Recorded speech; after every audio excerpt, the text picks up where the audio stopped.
Well met by moonlight, dear ones. I'm Curiosity, and this is my Jamboree. A firelit gathering for explorers of the uncanny, the frightening, and the hard to explain. Tonight, we spin tales of unsettling moviegoers, hotel room intruders, and horrifying dissections. We've all had those sorts of encounters where a stranger was giving off the wrong kinds of vibes. Maybe they were staring at us, or we kept seeing them throughout the evening, or we knew they were up to no good and wanted no part of it. That is what unites the three stories in this video. So settle in by the crackling fire, lean in close, give the firefly jar a gentle tap to wake them up, and let's begin. Our first story was sent in by an anonymous viewer. This happened a few years ago. Although thanks to COVID, it doesn't feel like that. I was 23 at the time, male if it matters. My boyfriend and I were at the cinema with some friends watching Avengers Endgame, for in my case the 5th time. We'd all seen it before, and I think most of the audience had, since it was a bit of a loose crowd. On the first few times there were lots of folks there for the first time, and it was a pretty well-behaved audience. Things get a bit looser if you're watching a film a few more times. I don't mean that there was heckling or loud talking, but definitely things were very relaxed. For one thing, there were people sniffling and crying in advance of some big sad moments in the movie, so they knew it was coming. This story is more about what happened partway through. I needed to pee. Special on giant drinks, how could I resist? And although I normally try to hold it until after, it wasn't like I was going to miss anything I hadn't already seen. So I got up to go. The toilets in this cinema are usually pretty well kept. It's a huge cinema in the center of the city, and if they don't keep the toilets in good order, they're boned, just because of how many people come in and out throughout the day. It was peak movie time, and as it happened, it was a quiet period for the toilets. I'm a shy urinator and prefer the peace and low-pressure environment of a cubicle, stall for my American friends, and these are the kinds where the door swings closed even if they're empty. So the only way you can tell they're occupied is that the thing above the door is red. None of the cubicles were occupied, so I chose one at random and went in. Unfortunately, this one was indeed occupied by someone who hadn't bothered locking the door behind them. As I came in, obviously I saw someone, with their back to me, apologized and closed the door hurriedly. I found another cubicle and started the process of removing all that Sprite from myself. And I found myself replaying what had just happened, and I started remembering details that in the split second I must have seen but not really picked up on, because I was focusing on the awkwardness of the situation. That dude was bent over the toilet, and there was a pouch of white powder resting on the back bit. He was clearly using cocaine or something similar. I remember thinking it was a bit funny not to lock the cubicle door, but didn't pay it much mind. Anyway, about 30 seconds later I was out and went to wash up, and the guy was standing over by the other set of sinks, over by the urinals. It was definitely the same guy. I didn't get a good look at him in the stall, but he was quite a small, broad man with an old leather jacket on. Pretty distinctive. Obviously, as per the all-powerful code of the men's toilets, I wasn't looking at the guy, much less making eye contact. But again, in the split second where I was glancing about and spotted him, I picked up that he was looking, staring in my direction. Pretending not to have noticed, I washed up and started drying my hands in one of those weird air blade dryers. As I was doing so, I saw in my peripheral vision that the guy was slowly walking towards me. But before he'd closed much distance, a group came in. Obviously one of the movies had just ended. Good timing, bladder. And I returned to my screen. And I thought as I settled back down, I bet he wasn't coming towards me. The door was close to where I was standing, and in a similar direction from where he'd been standing. I shrugged it off. and honestly forgot about it. Until, that is, later in the evening. We stayed, of course, to the end credits scene because we're not monsters, though not many of the audience did. Monsters. It was the first time this exact group of us had seen the movie together, so naturally we were gabbling on at each other about how good was this scene, what do you think this scene will mean for the future of the MCU, that sort of thing. At this point it was 11 p.m. Being a Thursday night, the cinema's last films of the night had already started, so the cinema was winding down, just waiting an hour or so for the last 2 or 3 crowds to get out. I almost stopped dead in my tracks when I saw the guy from the toilets. He was sitting on this awkward row of bar stools the cinema had, which served as a seating area for the Costa next to concessions, and he caught sight of us. I swear to God, the two of us locked gazes for 10 full seconds as I walked out with my group. If there was footage of the night, that's the bit where it would go slow motion. He didn't move to get up, and none of the cinema staff either noticed or cared that he was there. My friends didn't notice him, even though once we were out I asked if they'd seen him. We got on our train back to our halls to continue our MCU chat well into the night. I don't know what the guy's problem was. It's not like I'd walked in on him planting a bomb or beating someone up. I might not be much of a drug user myself, but I'm not a grass. And even if I was, why wouldn't he just leave the cinema? Why hang around if he thought for a second I'd tell someone what I was only half sure he was doing? It was very strange, and I never went back to that cinema since. So please, Mr. Leather Jacket Cocaine Man, let's not meet again. Thank you for sharing that with us, Anonymous. Sounds like you might have dodged something quite nasty. Good thing your friends were with you. Our second story is from r/Let's Not Meet, submitted by user Olivia-Clara. This one was first posted right after it happened, with OP unable to get a hold of her boyfriend on the phone. The plot keeps thickening with this one, so lean closer to the fire and get comfortable. My company organized an event for the clients and the staff at a luxury hotel. Everyone partied and I got into my room an hour ago. It is 3:30 in the morning here. 15 minutes ago, a guy entered my room with a bottle of water. It woke me up. I was super scared. He says someone called from my room to order a bottle of sparkling water. Weird explanation. There is a minibar, and there is a corridor in the room before entering where I am in the bed. So basically, I am half naked in my bed.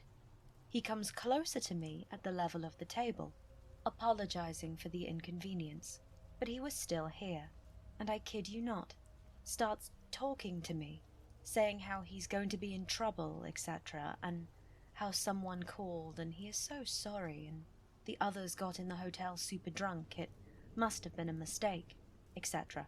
I swear, he was standing super close to my bed for 5 minutes, and I was so shocked I was just saying, No, it's okay, I just got scared, really, no problem, just go. Well, he says he doesn't see me well, asks my name, twice. He says, well, so I guess I will wish you a good night then. He kisses me on the cheek, like we French do, but once again, I am half naked, in my bed, dead scared, and he is in a suit. I don't even know what I could have done. He left after the longest minutes, saying how he was sorry and how he would appreciate that I don't tell anyone. And now the phone in my room just rang. I don't know if I still should be scared. Was he just confused by the mistake? I am super scared though. I cannot think right now. My heart is still racing. A little over a day later, after a fair few comments flooded in with questions and advice, OP gives us an update with a few more details on what happened both during and after her unwelcome visit. Information that was missing when I posted. I was really half naked in my bed and hidden by my blanket, so this all happened while I was laying in the bed and hiding my body with the blanket, including the kisses on the cheeks and the conversation. I do boxing, lift weights. I am enough in shape to feel that I can defend myself usually, but here, I didn't want that dude to see me naked and was obviously vulnerable, and just woke up while he was well awake. What the guy told me, he said he was the night manager of the hotel in charge of reception and security during the night. Spoilers, he was. So I didn't call the reception or anything, because I didn't want him to answer. Back to what happened afterwards. My sister finally answered the phone. I was still in my bed because I was still processing what was happening, and still felt that if I got up, someone would see me naked. I started explaining the situation, and started realizing what actually happened. I had a panic attack, and started crying. She told me to call the police ASAP. But I was still in shock, still confused about the situation. Maybe he was confused, and it was a mistake after all. I don't want him to get in trouble if he had no bad intentions. I swear I was not in my right mind. She told me that there was no way she would hang up before I am safe and with someone. After a few minutes, I felt safe enough to get up and put some clothes on. The light in the main room wasn't working, so I was in the dark mostly. I said to my sister that right now I just wanted to go home. I don't drive. Home is 4 hours of public transportation away. But luckily, we were in the mountains, so buses started circulating early. I could pack my things, still on the phone, still crying, still super scared, and wait in front of the door for the 2 hours until the first bus, blocking the door with my bags and my now dressed body. I then got out of the hotel, using the door that was not linked to the front desk, and literally ran to get a bus. I considered myself safe after I took the train at 6:30 in the morning and hung up with my sister. I fell asleep on the train. 30 minutes later, a friend of mine called back. I started explaining to him and had a massive realization. What the fuck? Seriously? This perv is a fucking threat to society, and he is going down. I started recollecting all my memories. Was pretty sure that I remembered his first name. Wrote what happened to my boss, telling her that I'm not going to stay for the second part of the event, as I had an emergency. I told her what happened. I'm going to the police as soon as the train arrives. My bosses handled the hotel part, and the guy has been easily tracked, as he was indeed the night manager of the hotel. He confessed everything to the hotel management and got suspended. The hotel manager said that this never happened before, and he was highly recommended by his previous employers. But I am sure this was not the first time he did it, and I am sure he is fucking dangerous. I feel stupid I didn't collect that bottle of water, as I'm now certain it contained GHB or another drug. Actually, I had never seen the guy before. He only works the night, and he specified the room that called, so he knew that I was going to be alone in the room. He must have tracked me on the security cameras when I got back to the hotel, waiting for me to be asleep. He waited half an hour or so, and expecting me to be drunk, and to fucking drink his sparkling water. On my side, I went to the police, and they couldn't find a proper qualification for the crime. They would have if I had had proof that there were drugs in this bottle, for example. So I gave a statement, and I'm going back to the police later today at 7:30 for a proper deposition. I stalked the guy on the net, and he's been a night manager in various hotels for years. So now I hope I will find some other victims to push the investigation further, because I am afraid that if it's only me, nothing will happen to him at all, as he didn't actually harm me, and he will get away with it. True to her word, OP pursued the matter with both her bosses and police. 5 days after the event happened, she posted this update. Surprise! It was so not the first time he did it. Okay, so I got back to work yesterday and got called in to see my boss, who is a woman. She told me that she needed me 100% here, so if I needed some time to process any trauma, I would be more than welcome to take a few days off, as she doesn't want to find me having a massive breakdown in 2 weeks. I explained to her that frankly I was afraid of what would have happened if I'd been more vulnerable, or drunk, or if I didn't wake up, or if I had drunk the water, and I kept thinking about it. I kid you not, she goes, I actually don't think the guy is as dangerous as you think. I got back from the event at midnight or so, and he insisted on walking me back to my room, which I didn't mind. He then used his key to open my room, as sometimes the keys to the rooms don't work. He tried to enter, but didn't insist too much, because I am visibly pregnant. I was shocked already, but then she went on. Actually, he entered the room of the 2 other women we had at the event that same night. They talked about it during breakfast, how a random guy from staff entered their room at night, one for an issue with electricity that didn't exist, but she was awake for, so it was not too traumatic. The other was in her bed too, and I don't remember what she said he was there for, but she was quite scared. Now I have one question. How the hell did they go back to sleep after that?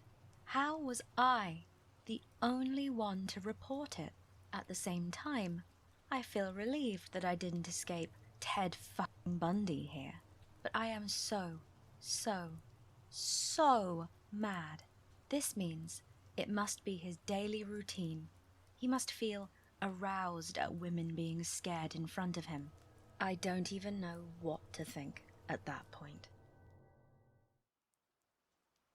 This was a lot. It sounds like not many people are being very helpful to OP. I really hope she manages to be taken seriously. And thankfully, it looks like there's a lot of helpful advice being offered on Reddit. Olivia-Clara, I sincerely hope that you're doing okay. Our final story is from r/Let's Not Meet. Submitted by user Viennese Cretan 2. This one has a little gore in it, so do be advised. Every summer, my family and I venture north for several weeks, as do most other families in my state. The town we visited was not far from another sprawling town on a lake. Despite my overall disdain for most people and traffic, the area was pleasant most of the time. Additionally, 2 friends of mine also visited the area, and we would meet with each other at least 2 or 3 days out of the 2 weeks I was there. The names of my friends are Ozzy and Jack, and we are all the same age and live in the same town back home, so we know one another quite well. Anyway, one evening when I rode my bike over to the general store where we would all meet, only Jack was there. For context, Jack is always 5 to 10 minutes late, and Ozzy was always there at least 20 minutes before me, seeing as though he could just walk from where his family's cabin was to the store. So this took me slightly by surprise. I asked Jack where Ozzy was, and he said, "Didn't you get the message?" He said he found something, and was going to take a while before he got back. I was confused when he had stated this, as I didn't remember getting a message from our group chat, but sure enough, when I opened my messages, there was one that wasn't opened. The message read something along the lines of, "I'm gonna be a little late. I found something really cool." So me and Jack waited about an hour in front of the store, waiting for Ozzy. When he finally showed up, he didn't have his bike, which I found downright weird, seeing as though he cherished that thing. Before we could say anything to Ozzy, he immediately said, "You guys have to check out this building I found. Come on, let's go." I asked him where his bike was, and he just responded with, "It's back at my cabin. You probably want to leave your bikes here if you want to get to the place I found." So we obliged, and chained our bikes to a lamppost. We followed Ozzy down the main road until we came up to a gravel side street with a no outlet sign. Ozzy pointed at the gravel road and said, "Down here. It's going to be past the end of the road, so expect some hiking." When we came onto the gravel road, I noticed nearly instantly that there were very few homes on this road, which was bizarre for such a well-populated area. At the time of year we were visiting, about a quarter of the way down this decrepit and unkempt road, at least by Ozzy's measurement.